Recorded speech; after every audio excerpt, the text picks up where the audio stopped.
नमस्कार दोस्तों, एक बार फिर से हम आपका स्वागत करते हैं हमारे चैनल पर। आज इस वीडियो के अंदर हम लोग बात करेंगे एक्स्ट्रा मैरिटल अफेयर के बारे में।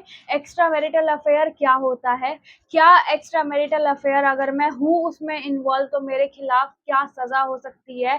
क्या मुझे जेल भिजवाया जा सकता है या फिर क्या ये इल्लीगल है?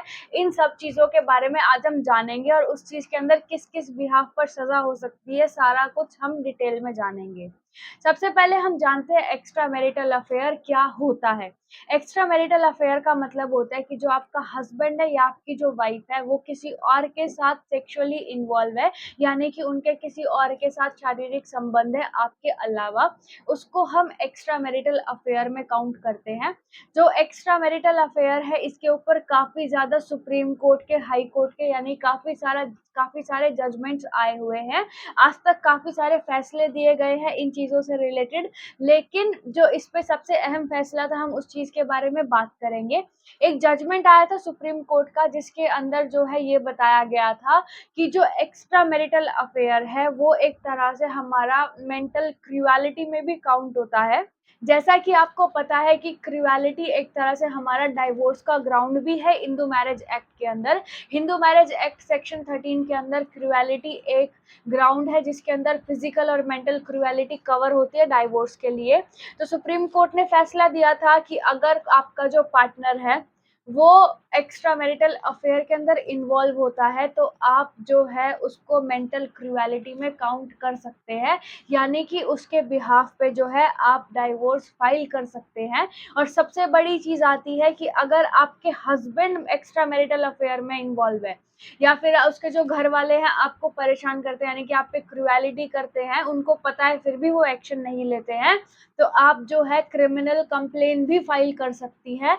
जो पहले हमारा आईपीसी था उसके अंदर ए के अंदर फाइल होती थी क्रिमिनल कंप्लेंट, क्योंकि अगर आपके हस्बैंड एक्स्ट्रा मैरिटल अफेयर में है तो एक तरह से आपके ऊपर मेंटल क्रूएलिटी हो रही है, तो आप उसके अंदर कंप्लेन कर सकते थे। लेकिन जब से हमारा नया कानून आया, यानी कि भारतीय न्याय संहिता जब से लागू हुआ है, उसके अंदर सेक्शन 85 है जिसके अंदर कंप्लेंट फाइल होती है मेंटल क्रूएलिटी की या फिर किसी भी तरह की क्रूएलिटी उसके अंदर कवर होती है।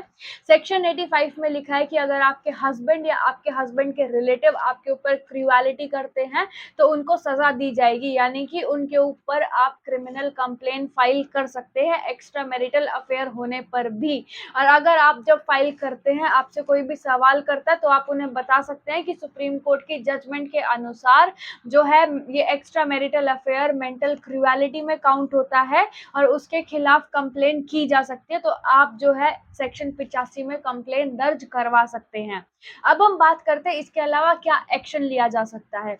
इसके अलावा हमारे पास दूसरा ऑप्शन है, जब भी अगर हमारा जो पार्टनर है, हस्बैंड या वाइफ जो भी है, अगर वो एक्स्ट्रा मैरिटल अफेयर में इन्वॉल्व है तो हम उसको एडल्ट्री का ग्राउंड बनाकर, यानी कि एडल्ट्री एक ग्राउंड है सेक्शन 13 हिंदू मैरिज एक्ट के अंदर ही, उसके अंदर एडल्ट्री एक ग्राउंड बना रखा है डाइवोर्स का, तो आप उस ग्राउंड पे भी डाइवोर्स ले सकते हैं।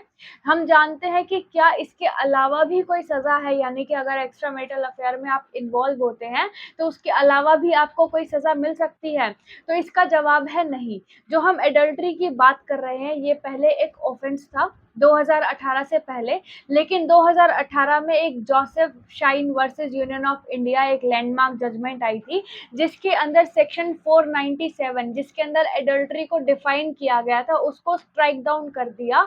उसको स्ट्राइक डाउन करते हुए ये कहा गया कि उस सेक्शन के अंदर जिस तरह से एडल्ट्री को डिफाइन किया गया है उसके अंदर ऐसा दिखाया गया है कि जो वाइफ है, यानी कि जो फीमेल पार्टनर है आपकी, वो एक तरह से पर्सन ना होकर एक थिंग की तरह जो है उसको ट्रीट किया जा रहा है। और उसके अंदर जो सज़ा थी वो हमारी थर्ड पार्टी के लिए थी जिसके साथ वो इन्वॉल्व है, आपके पार्टनर के लिए, तब भी उसमें कोई सज़ा नहीं थी। इस वजह से उसको स्ट्राइक डाउन कर दिया गया और जो है अब सिर्फ एडल्ट्री एक डाइवोर्स का ग्राउंड है। तो हमारा सवाल मेन यही था इसके अंदर कि क्या इसके अलावा भी कोई सज़ा मिल सकती है, तो उसका जवाब अभी तक तो ना है। आप हमें कमेंट ज़रूर कीजिएगा कि आपकी इस मामले में क्या राय है कि इससे रिलेटेड कोई नया कानून आना चाहिए या नहीं आना चाहिए, ये एक पनिशेबल ऑफेंस होना चाहिए या फिर सज़ा नहीं मिलनी चाहिए। आप हमें कमेंट ज़रूर कीजिएगा। ऐसे ही लीगल अपडेट्स के लिए आप हमारे चैनल को सब्सक्राइब कर लीजिए। वीडियो पसंद आई हो तो लाइक कर दीजिएगा। Thank you so much.